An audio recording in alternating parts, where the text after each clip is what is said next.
tôi cho cá bún thì cho trừ nó khé thì muốn thâu chia cho bé lỡ thì mình nó cứ trừ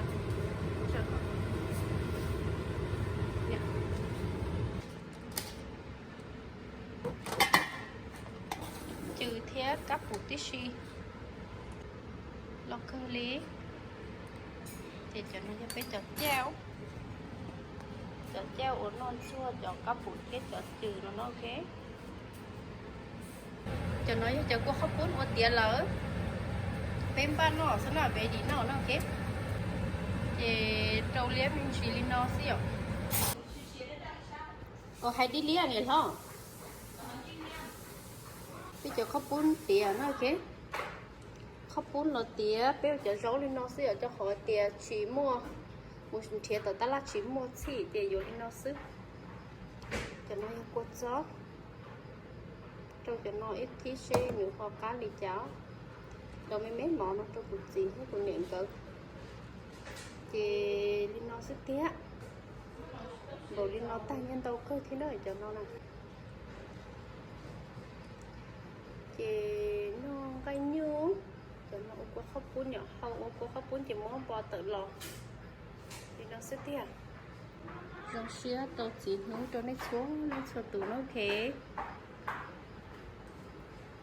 Happy birthday, tôi cho lên gì? Thế. Bây giờ sáng này chậu có, ấy giờ này cái gì cho khâu à? Này chỉ cho khâu như này sắc cái tên gì lúc đầu đó? Hi Nana, hi. Tôi cho một kéo, Yaki á, tôi cho một kéo có rõ này sao?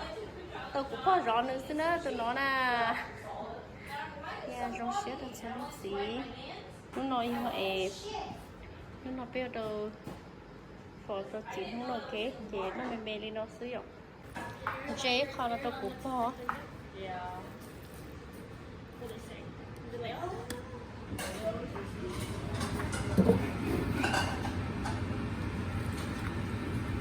Papa lòng ăn cái tay à?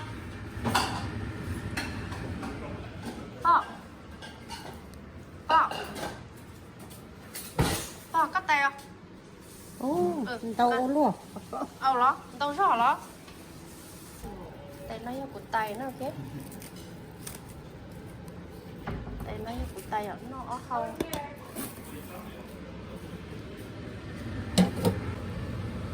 Cô không có ok. Chuột liếc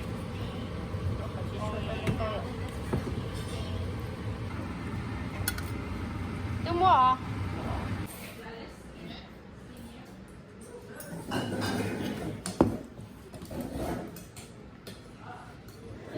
Chị trâu rau Oh, Dad.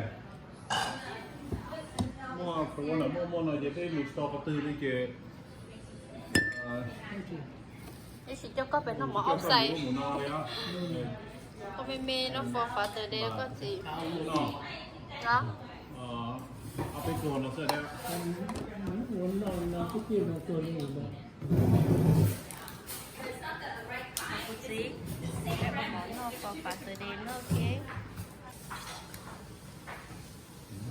Tát cơ. Anh nào nè, anh nói chuyện à? Chưa gì nó được số lịch gì? Em mà đi xin chi đùa. Thôi chứ không có một cái số từ ba.